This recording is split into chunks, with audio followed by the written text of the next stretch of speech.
The Pregnant Housemaid Part 3. What exactly is so pressing about the housemaid's pregnancy, if not the fact that we still haven't found the person responsible? Shilakong asked, clearly worried. His wife sighed deeply before replying. The reason I invited your driver here is because we have found who entered her room that same night. Are you serious? He exclaimed in shock. Then he asked sharply who entered her room. The same person who has always been sneaking into that place, she replied. He pressed. Your driver, of course. What? At that moment, Afoni the driver became visibly restless and confused. His face changed, and he couldn't keep still. So you are responsible for her pregnancy, Afoni? Shilakong asked. I am not sure, sir, Afoni replied nervously. How can you not be sure when you were drunk that night? His boss queried. I only remember waking up in the boys' quarters, sir, not inside the guest room. Who was there with you? Who can confirm your story? Mrs. Lakong asked sternly. I slept with some strangers who attended the feast that night. They all left very early in the morning, Afoni answered. You are lying, Shilakong snapped. Get ready, because very soon you will follow me to her parents' house in the village for the introductory rites. Please, can we wait a bit, honey? Mrs. Lakong tried to calm him. Let things settle first, so that people will start raising eyebrows and asking how my housemaid got pregnant under my roof. He responded angrily. She paused and nodded slowly. I think you're right. I am not responsible for her. Afoni tried to defend himself. Shut up and listen. Shilakong cut him off. Either you obey my wife and prepare yourself,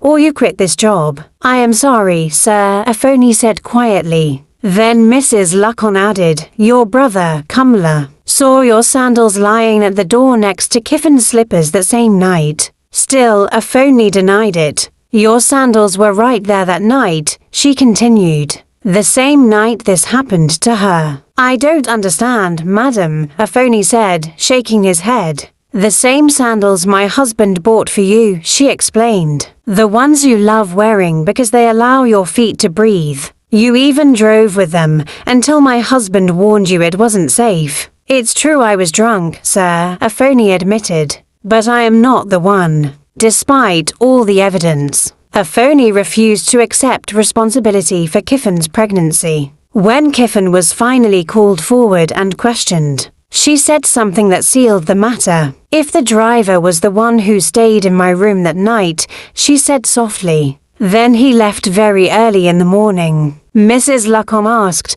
how would you know? When I woke up, no one was beside me, but I found a bangle, Kiffin replied. Do you still have it? Mrs. Lakong asked. Yes, madam. Go and bring it. Kiffin rushed to her room and returned with the bangle. Why did you keep it? Mrs. Lakong asked. I felt I might need it one day, Kiffin explained. I thought the person who entered my room would come for it. Mrs. Lakong lifted the bangle and asked, who owns this? Everyone knew the answer. It belonged to Afoni, the driver. He wore it often. Still, he denied everything. I have entered that room before, he argued. I could have left it there on another day. But after all the questioning and evidence, Afoni had no choice but to begin preparing for the introductory rites. No one was happy. Emotions were broken on all sides. Afoni never imagined he would be forced into marriage this way. And Kiffin never dreamed of becoming Afoni's wife, not because he was a driver, but because her heart belonged to someone else. She was deeply in love with Yensai. The only son of Mr. and Mrs. Lakong, Yensai was equally heartbroken. They had been seeing each other secretly, though they had not crossed certain boundaries.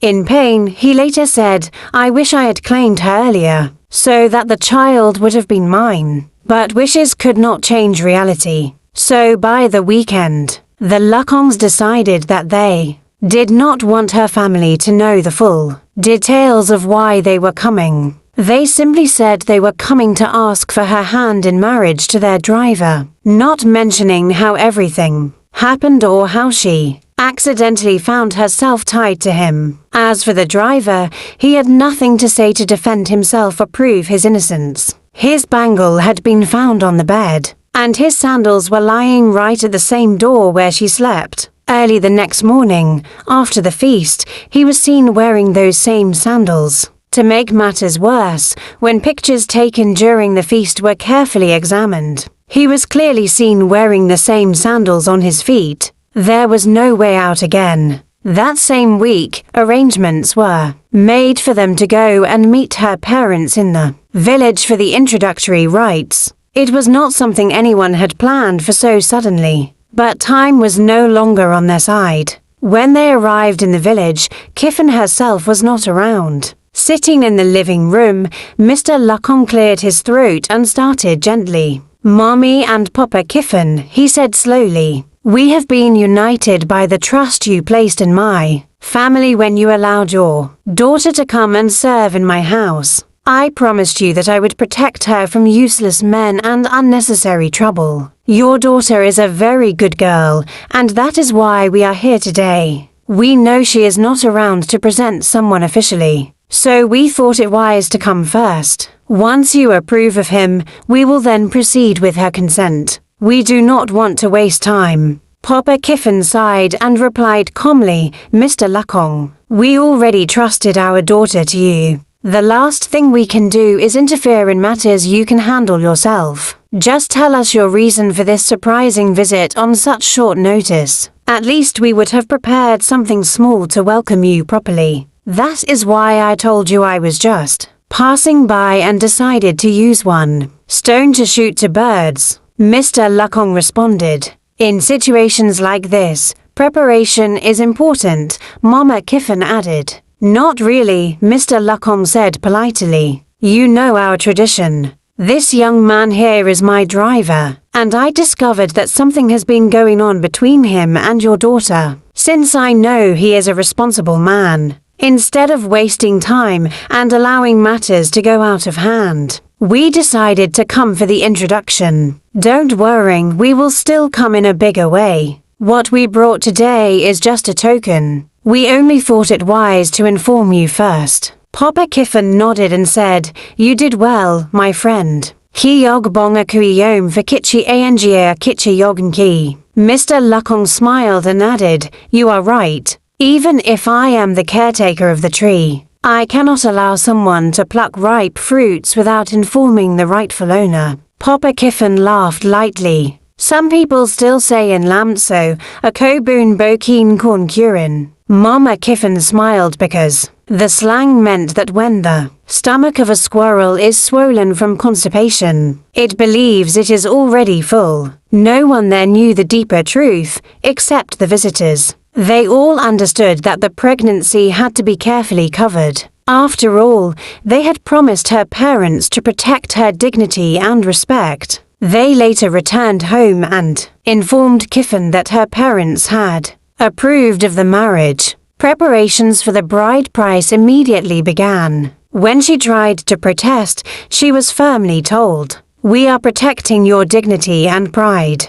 Do you want us to go and tell your parents that you got pregnant by mistake?" "No, madam," she replied softly. She was very reluctant to marry the driver, but she also did not want to disappoint her parents or bring shame to her family. When Suru heard that her father's driver was about to get married to Kiffin, she was completely shocked. At that time, she was schooling abroad, far away from home. The news came to her like a thunderbolt. Without thinking twice, she decided to return home for vacation, not only to rest but also to witness the wedding feast and participate in the traditional marriage ceremony. However, before booking her flight, she called her elder brother to clear her doubts. "What really happened?" she asked him on the phone. "How did it end up being the driver that is getting married to your girlfriend?" "Which of my girlfriend?" her brother asked, sounding confused. "Kiffin," Suru replied sharply. "How did you even know?" he asked. "Mama wrote to me," she said. "And besides, I've always noticed that the two of you were fond of each other. Or were you just playing around with a beautiful housemaid?" She is a very good girl. And trust me, I can't even be as patient as her. You never told me you liked her or that you knew she was my choice. Her brother replied. You started liking her the day both of you were arguing against me, Suru said. So what happened? Suru pressed. How did it suddenly become her and the driver? Let's just say it was an accident, he replied quietly. And it hurts. Why? She asked. She's pregnant for him. No, Suru exclaimed. She couldn't believe what she just heard. That's not possible. Kiffin is not a careless girl. It was a mistake, he said. I don't understand, she replied, clearly confused and curious. Before she could ask more questions, someone called her brother from inside the house. Your father wants to see you, Kiffin said to him, drawing his attention away. He quickly ended the call. Just come home, he told Suru. We'll talk about everything when you arrive. Dad is calling me. Meanwhile, preparations were already in full motion. Everything was going smoothly according to the plans of the Lakong family. They were rushing all arrangements to go and pay the bride price of the housemaid on behalf of their driver. It was not something they were proud of, but they wanted to handle it quickly and quietly. Mrs. Lakong called the driver aside and spoke to him firmly. I am keeping records of all the expenses we are making for you, she said. Part of your salary will be deducted every month until you refund the marriage expenses. After the traditional wedding, the civil and church weddings will be your responsibility. As if he had any choice, the driver accepted quietly. The Lakongs were one of those rare families that treated their domestic staff very well and paid them fairly. However, they also valued their family image deeply. No unwanted pregnancy, no pregnancy outside marriage, no family scandal. This was the first time such an issue had ever come up in their household, and they were doing everything possible to cover it up quickly. Finally, it was the eve of the traditional wedding. All the items had been prepared. Early the next morning, they were to head to the chief's palace in Kiffin's village to perform the traditional rites. Everything was already settled, and Kiffin's family and elders were waiting. That same evening, Suru arrived at the airport.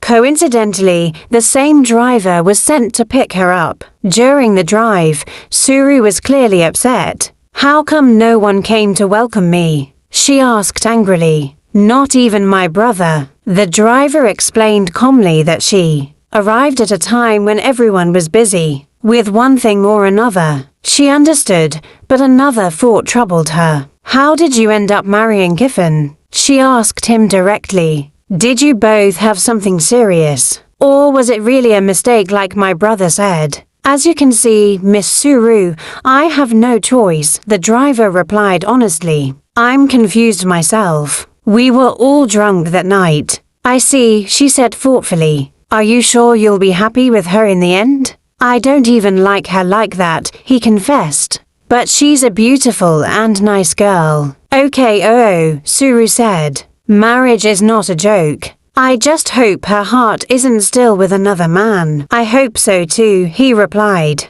Deep down, Suru still wished that Kiffin and her brother could somehow be happy together. She had always noticed the bond between them. When they arrived home, the house was dark. As she walked into the living room and switched on the light, everyone shouted joyfully, "Welcome home." She was happy but restless. Mama, she asked immediately, can you really tell me what happened? Why are you forcing Kiffin to marry our driver? Her mother sighed and began to narrate everything. She explained how that night unfolded and how the driver became the main suspect because his sandals were found at the door and his bangle was discovered on the bed. That was when Suru's revelation changed everything about what truly happened that night. Mama, you remember, I was at that party and traveled back to school 3 days later. She began carefully. You just have to rest, my daughter. It is not important for now. We will discuss all these things later,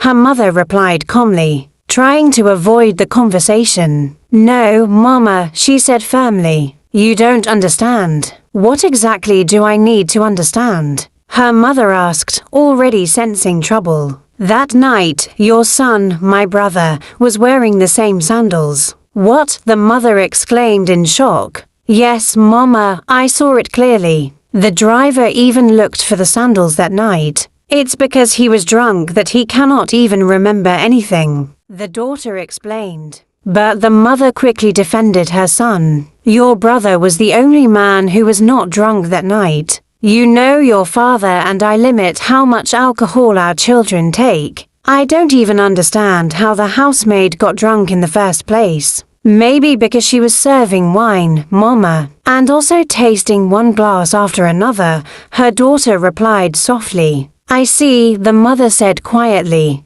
But Mama, your son, my brother, drank that night and surely got drunk. It was not the driver who slept in that room, it was your son. I saw him dragging the housemaid into that room. She was already tipsy. Later, he came to the fridge and took 2 bottles of wine and 1 carton of wine to that same room. He was sneaking around, she narrated. I even asked him where he was taking them to, and he told me to mind my business. Then I peeped through the window and saw him entering the guest room. I went outside again and saw him pouring wine and drinking with the maid. After that, he closed the door, she added. The mother was confused. Are you serious? Or are you making up this story? The driver's sandals were at the door, but the person who wore them was your son. If he doesn't remember anything now, I think it's because he also got drunk when he drank with the maid. And if those 2 were found in one room,